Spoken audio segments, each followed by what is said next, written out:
जब से अमिताभ ठाकुर जेल गए हैं तब से सबके जहन में एक ही सवाल है कि आखिर ऐसा क्यों हुआ। लेकिन अब जेल में जो उनके साथ हो रहा है वो तो और भी ज्यादा चौंकाने वाला है। किसी के शरीर के साथ ऐसा अधिकारी भला कैसे कर सकते हैं। जेल में अमिताभ ठाकुर से मिलने गए साथियों ने बताया कि कैमरे के सामने शारीरिक तौर पर हो रहा है ये खेल। चेहरे पर हैं चोट के निशान और भी बहुत कुछ जिसे सुनकर आपकी बोलती बंद हो जाएगी। आखिर ऐसा क्यों हो रहा है, बड़ा सवाल। पूर्व आईपीएस के साथियों का खुलासा कि जेल में हो सकता है कोई बड़ा कांड। जान का खतरा तो है ही बरकरार, लेकिन एक और बड़ी चिंता है नकली कफ सिरप मामले के आरोपियों की वजह से हो रही ऐसी बर्बरता। जरा देखिए मामले में कैसे बुना गया मकड़जाल और फिर फंसाया गया।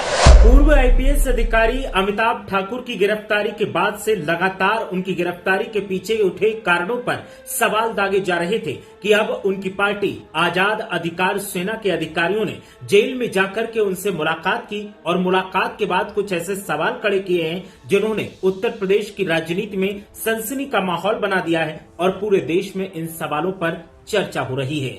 आजाद अधिकार सेना के जो नेता जेल में अमिताभ ठाकुर से मिलने गए थे, उन्होंने कुछ ऐसे खुलासे किए हैं जिन खुलासों ने सबको चौंका दिया है और सवाल खड़ा हो रहा है कि क्या पूर्व आईपीएस अधिकारी अमिताभ ठाकुर ने इतना संगीन अपराध कर दिया कि उनके साथ जेल में इस तरीके का सलूक किया जा रहा है। वैसे तो तमाम संगीन अपराधी संसद में भी बैठे नजर आते हैं और विधानसभा में भी विधायक बनके बैठे नजर आते हैं। उनके खिलाफ ऐसा एक्शन क्यों नहीं लिया जाता? जब उन पर एक्शन की बारी आती है तो सरकारें पक्षपाती क्यों हो जाती हैं? लेकिन जब कोई सरकार से सीधे सीधे सवाल करता है, लेकिन जब कोई सरकार के कामकाज पर उंगली उठाता है तो उसके साथ इस तरीके का सलूक किया जाता है और दावा किया जाता है कि हम कानून का राज कायम कर रहे हैं। आखिर कानून का राज कायम करने में पक्षपाती लोग क्यों हो जाते हैं? सरकारें और अधिकारी एक दूसरे के पूरक पक्षपाती होकर क्यों हो जाते हैं? अमिताभ ठाकुर से मुलाकात करने वालों ने दावा किया है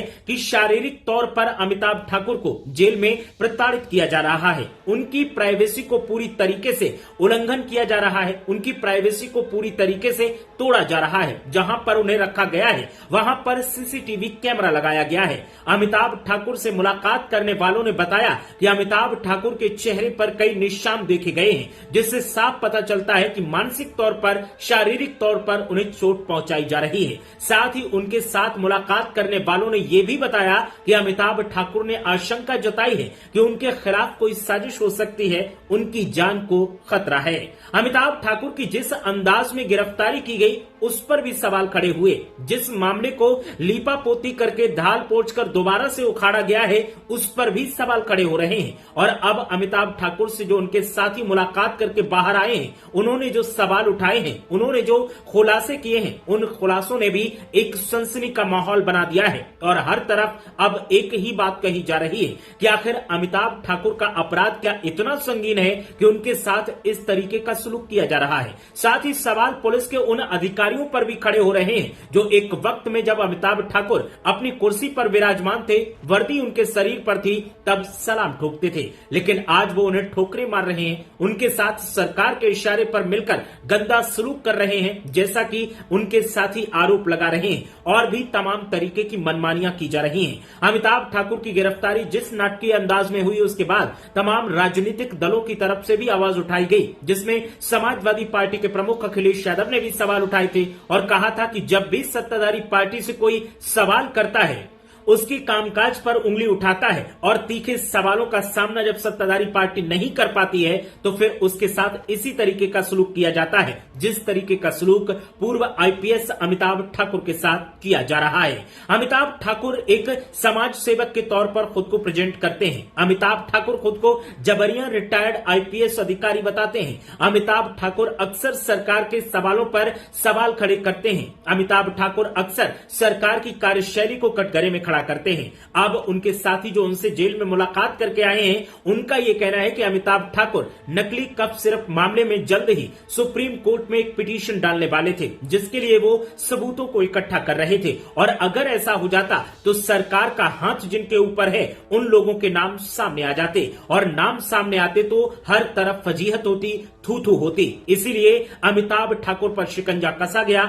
उन्हें गिरफ्तार किया गया और एक ऐसे मामले में उनको आरोपी बनाया जा रहा है, जिस मामले में काफी समय पहले ही बहुत कुछ हो चुका है, लेकिन बावजूद इसके उस मामले को दोबारा झाड़ पोंछ कर खड़ा किया गया और फिर अमिताभ ठाकुर पर एक्शन लिया गया।